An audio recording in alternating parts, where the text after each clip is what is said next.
जो मनु को मानता है वही मानव है।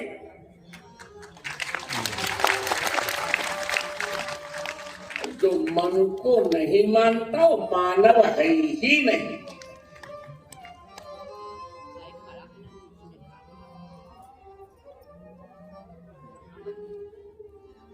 मनुष्य शब्द के लिए चार शब्दों का प्रयोग होता है। मानव, मनुष्य, मानुष और मनुज। नोट करो, चार शब्द थे। कौन कौन कौन मैंने बताया? मानव, फिर मनुष्य, फिर मानुष, फिर मनुज। मनोर्जातव, मनोर्जातव अयतव सुच। मनु की जाति में जो जन्म लेता है उसे मनुष्य कहते हैं। जो मन को नहीं मानते, क्या वो मन नहीं, क्या वो मन की जाति में नहीं है? और जिसको अपने पूर्वजों पर गर्व नहीं है, क्या उसे जीने का अधिकार है यहाँ?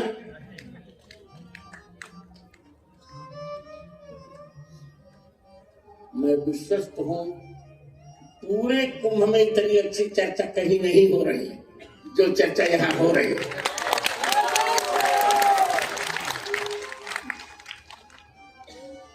हम तो मनु की जाति के हैं।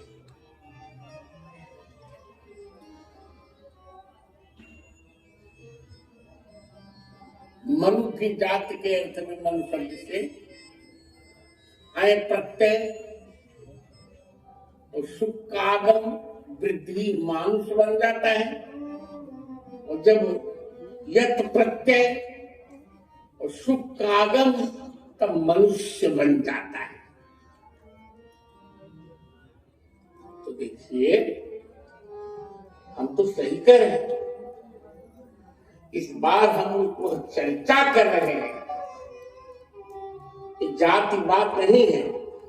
जिसको अपने वंश पर गर्व है, हमको अपने वंश पर गर्व है। हम मनुष्य वंश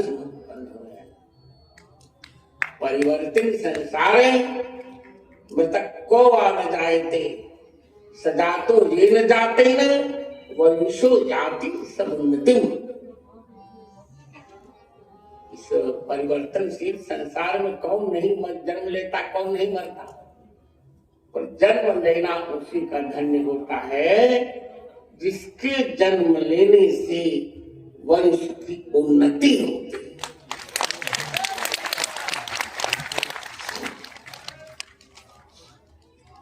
इसलिए इतना मैंने वक्तव्य दिए। कुछ लोगों के हठधर्मिता का कितना भी कहें हम नहीं मानोगे तो मनवाएंगे तुमसे। हम तर्क तो दे रहे हैं, दोनों उत्तर हम तर्क दे। कहते साहब मनुजी ने तो निंदा की है, शूद्र चतुर्जुगुप्सितम। मैंने कहा ये श्लोक मनु जी का नहीं है, बाद में डाला गया।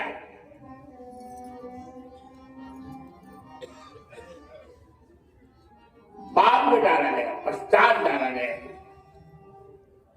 मैं प्रमाण देता हूं।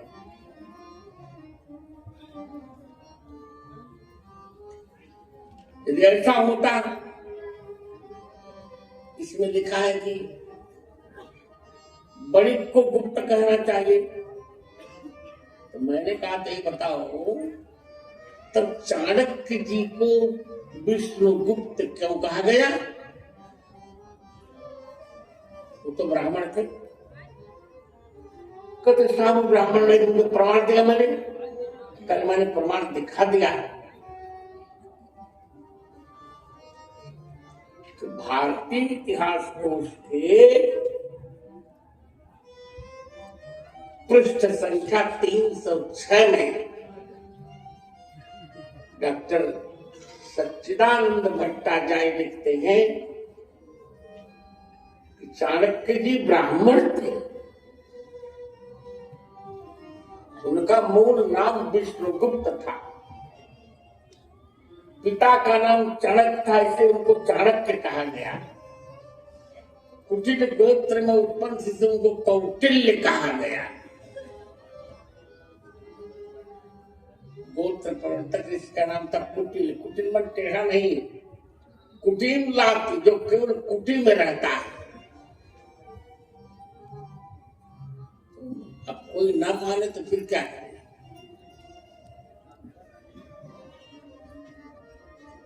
फिर भी मैं प्रयास करूंगा कि विपक्षियों के जितने तर्क हैं सभी तर्कों का मैं शास्त्रीय उत्तर दूंगा ही दूंगा। चिंता नहीं करनी। हम कह चुके हैं कि भैया मेरा जन्म जौनपुर में हुआ है, तो भाई मेरा जन्म जौनपुर में हुआ है। और मन से कह रहा हूं, ऑन रिकॉर्ड कह रहा हूं उसको कि जौनपुर की महिला ना, जौनपुर की महिला कोहड़ा नहीं भी आती है, उस सिंह को जन्म देती है। मैं उत्तर दे रहा हूं, निर्भ्रांत उत्तर दे रहा हूं। अपनी माता सची माता को साक्षी बनाकर उत्तर दे रहा हूं मैं, मानकर। कहीं भी मनु जी ने किसी की निंदा लिखी ही नहीं। अब चलिए हम आपको ले चल रहे हैं वक्तव्य के समय। मोबाइल थोड़ा और कम, हाँ इतना। इतने दिन तुमको संगत करते होकर बुढ़ा गया। संगत की मर्यादा समझो संत लोग, गहन विषय है ये। मैं आपको ले चल रहा हूं कहां? मनु के पास, मनुस्मृति के पास। और मनुस्मृति में तृतीय अध्याय के 56वें श्लोक पर ले चल रहा हूं आपको। पढ़े लिखे लोग हैं, सब नोट करते जाएंगे। प्रयाग में बहुत पढ़े लिखे लोग होते हैं। पहले तो बहुत होते थे, अब थोड़े कम हो गए होंगे। प्रयाग में ही एक महिला थी, उनका मैं संस्मरण सुनाऊं आपको। जब मैंने 1974 में प्रयाग के सच्चा बाबा आश्रम में, तब सच्चा बाबा जीवित थे, अखिल भारतीय शास्त्रार्थ में प्रथम स्थान प्राप्त किया था, तब मेरा मन हुआ कि मैं महादेवी वर्मा के दर्शन करूं। अरे राम राम, वो महिला क्या थी! राम राम, स्मरण होता है तो मन भावुक हो जाता है। छायावाद की अंतिम कवित्री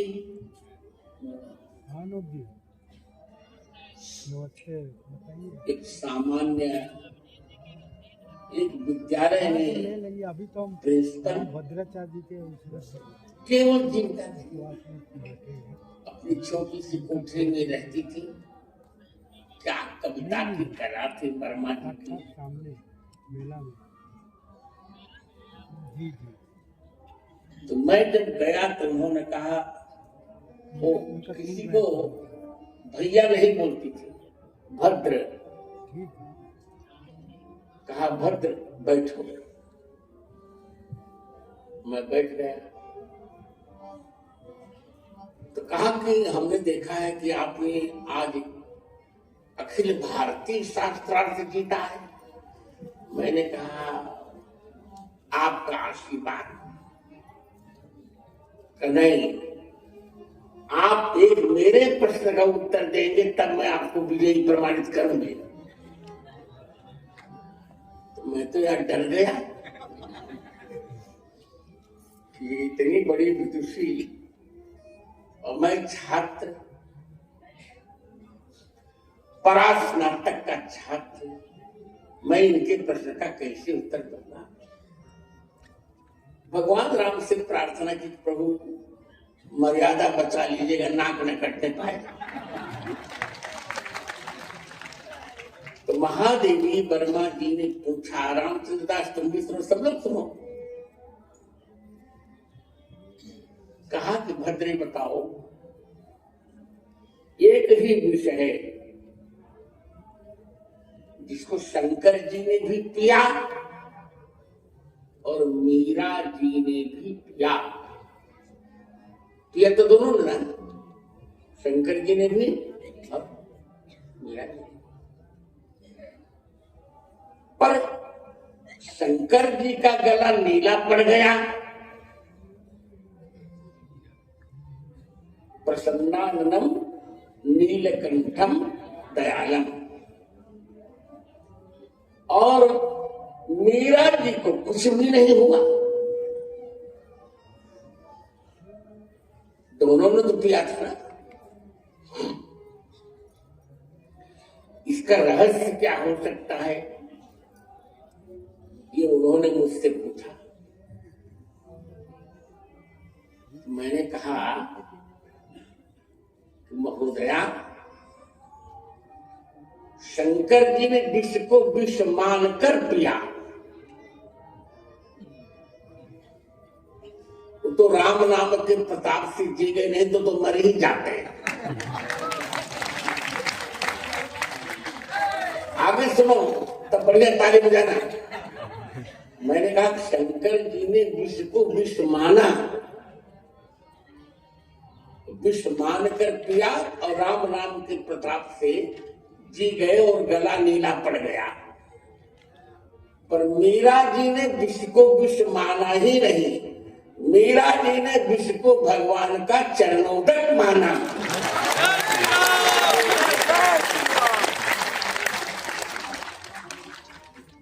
तो जब भगवान का चरणोदक मान लिया तो अकाल मृत्यु हरणम,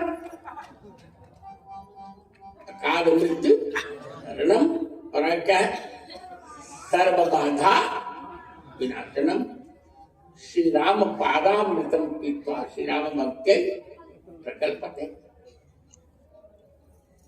ते अमृत हो गया, चरणामृत। तब महादेवी वर्मा इतनी प्रसन्न हुई, कहा भद्र, पहले तो तुम कहती थी, अब भाषा ने बदली। कहा भद्र, आपका गोत्र क्या है। मैंने कहा मेरा गोत्र है वशिष्ठ गोत्र। कहा वशिष्ठ कुल की, ये शब्दावली मैं बोले की बोल रहा हूं, वशिष्ठ कुल की तेजस्विता को प्रणाम।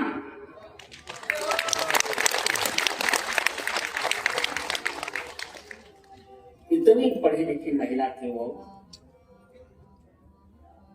निरंतर कोई व्यापार ही उनके जीवन में नहीं था।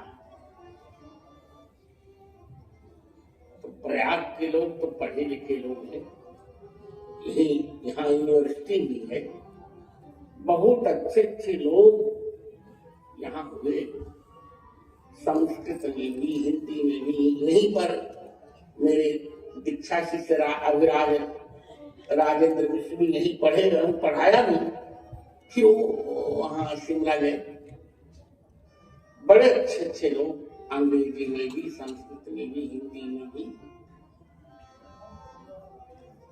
इसी प्रयाग में हिंदी विभाग के अध्यक्ष थे डॉक्टर राम कुमार वर्मा, जो एकांकी नाटक के हिंदी के जन्मदाता माने जाते हैं।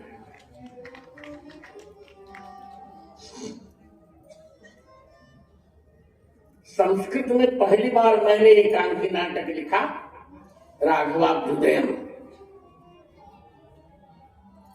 तो आप लोग पढ़े लिखे लोग हैं, आप समझते हैं, आप समझ जाएंगे हम क्या कहना चाह रहे हैं।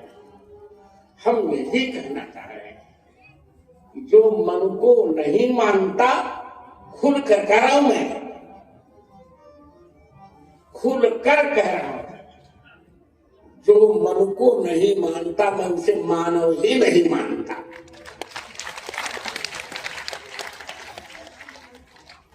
वो दानव हो सकता है, मानव नहीं हो सकता।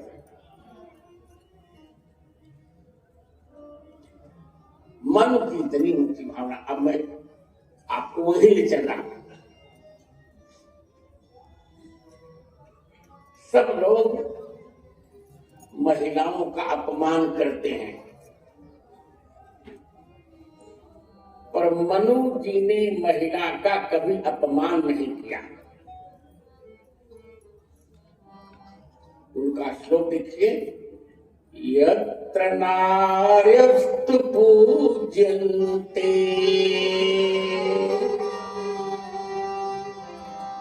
रमन्ते तत्र देवता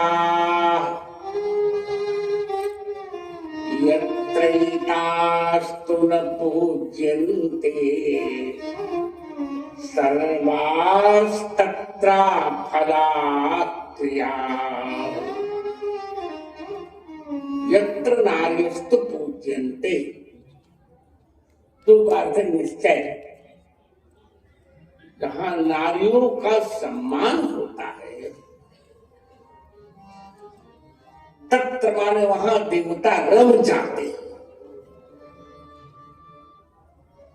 और जहां नारियों का सम्मान नहीं होता, वहां सभी क्रियाएं निष्फल हो जाती हैं।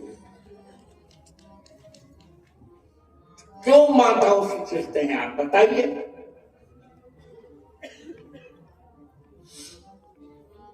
क्या बिगाड़ा है माताओं ने?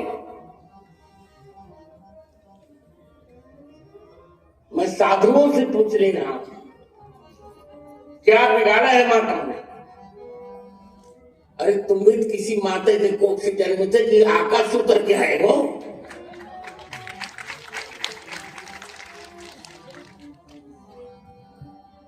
प्रत्येक व्यक्ति किसी न किसी माँ की कोख से जन्मा है। और आज तो माघ कृष्ण चतुर्थी है, इसमें पुत्र की आयुष्य के लिए माताएं व्रत, निर्जल व्रत करती हैं। बताओ आप,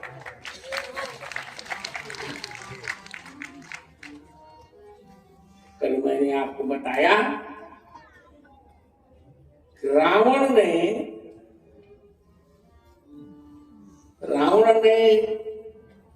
नारी के 8 अवगुण कहे मंदोदरी के सामने। नार स्वभाव सत्य कवि कहीं, अवगुण 8 सदा उड़ रही।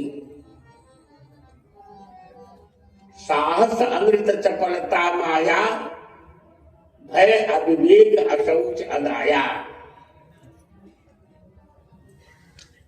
ठीक इसके बदले में राम जी ने कहा, नहीं नहीं रावण, तुम कह रहे हो नारी के 8 अवगुण, और मैं कह रहा हूं नारी के 9 गुण। तुम नारी को भोग्य बुद्धि से देखते हो, भोग की बुद्धि से देखते हो, और मैं नारी को योग की बुद्धि से देखता हूं।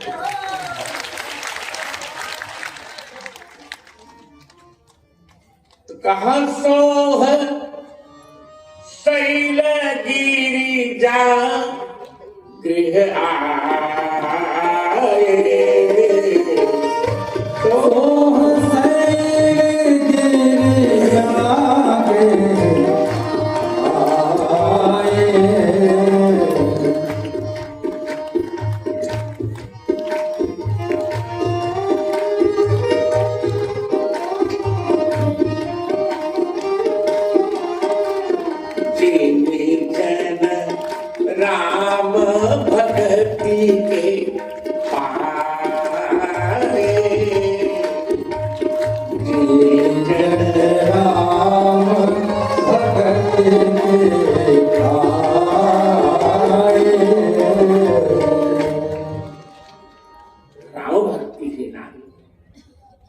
पार्वती जी में नवधा भक्ति को गोस्वामी जी ने कही, राम जी ने कही।